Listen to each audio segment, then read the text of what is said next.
Hello, everybody. Yes, we are in the same clothes from previous podcasts. That's because we bat shoot them. Matt just, people are thinking, I'm just saying. Keeping it real. Well, I mean, hey, the whole point of this podcast topic is to keep it real. For us on Tuesdays, we do trending topics. We just kind of shoot it to you straight. We're busting a lot of myths. The past couple episodes we've done fact or fiction, which is what we're going to do again today. We have 3 questions that I'll ask Matt, and he can kind of let us know if this is true or false. And then I might have some words to say as well. I hope you do. I don't know. I hope we'll you do. see. I don't want to talk the whole time. And then let us know if you guys have any comments too. If you're watching on YouTube, all right, drop it in the chat. What you got? All right. First question.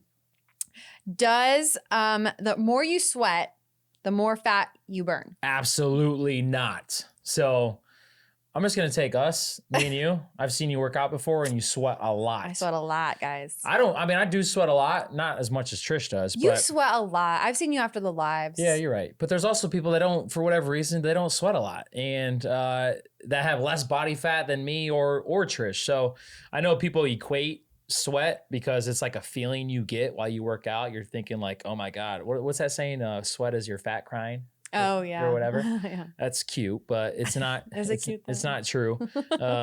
There's really only 2 ways you can lose fat. Mm-hmm. Do you know those 2 ways?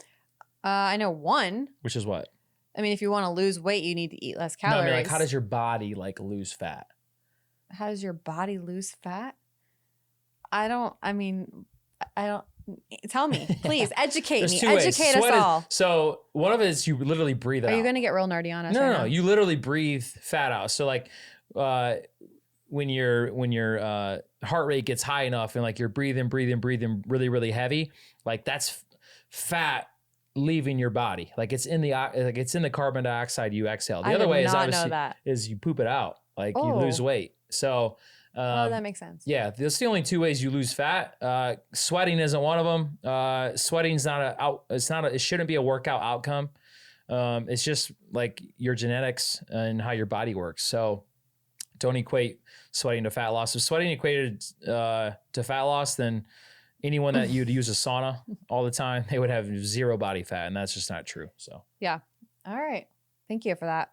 I actually learned something new today. I had no idea that fat exited your body through breathing. Okay, next one. Crunches are the most effective way to get abs. I love this question because I hate core.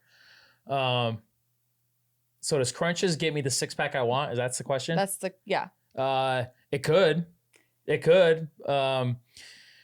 I'm going to come at this question from a couple angles. The first angle is, you only lose body fat from, again, consuming less than you burn in a day and over time. Now, say I do all the right things from a diet perspective that, I'm losing body fat, I'm retaining my muscle, and to train my core muscles, that I'm actually doing core exercises, crunches, reverse crunches, hanging ab raises, bicycle abs, all those things you do on a core day. Yes, you could get a 6-pack from, dieting and working the muscle that you need to train. So your core muscle is like any other muscle, right? But it's only going to grow from, stimulus and getting close to failure. But just doing crunches, will it get me the 6-pack? No. Not again, if you're not doing the right thing from a diet perspective. Target fat loss. Can't target fat loss. No, we talked about that in an earlier podcast. So if you want to learn more about that, find that.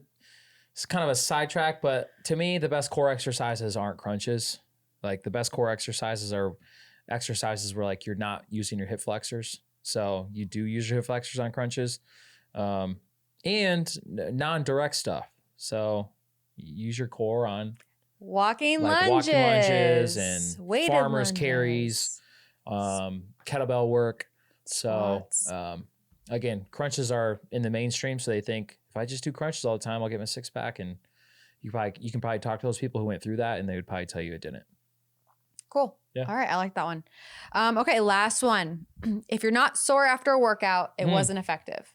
I know we've hit on this before in a previous podcast episode. So if you want more than just the 90 seconds that Matt's about to lay down on you, it's gonna be longer than 90 seconds. Go find that episode. But I would say a little fact and a little fiction. So what's the fiction part of that?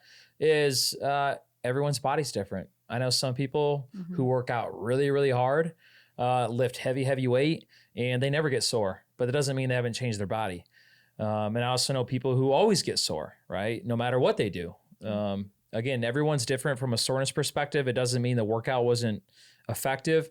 The fact part about this is that if you are starting to work out for a long period of time, meaning like a year and 2 years and 3 years and 4 years, even me, I do expect some type of soreness if I want to keep progressing a little bit, meaning whatever I did to make me sore was something different to my body. Yeah. That's why it's sore. Like if you always do the same thing over and over again, your body's not going to adapt. So it won't be sore. But I do expect to be somewhat sore from the work I did the day before, the 2 days before, because it was something new, either more weight, more reps, different type of rep, better form. So yeah, it's a very nuanced answer to that. Yeah. Well, one of the examples that we gave in the podcast episode that we talked about was like, I had done, I PR'd on an exercise, walking lunges. I did 55-pound dumbbells for the first time. And like the next day I was like, I'm not sore. And I'm usually like a day 2 sore person. And so I think, there's just different things that I think I could have done differently in that workout that probably would have produced the soreness that I was like looking for, but that still doesn't mean that I didn't benefit from that workout. Yeah. The biggest piece of advice off that is don't chase that. Don't chase being sore.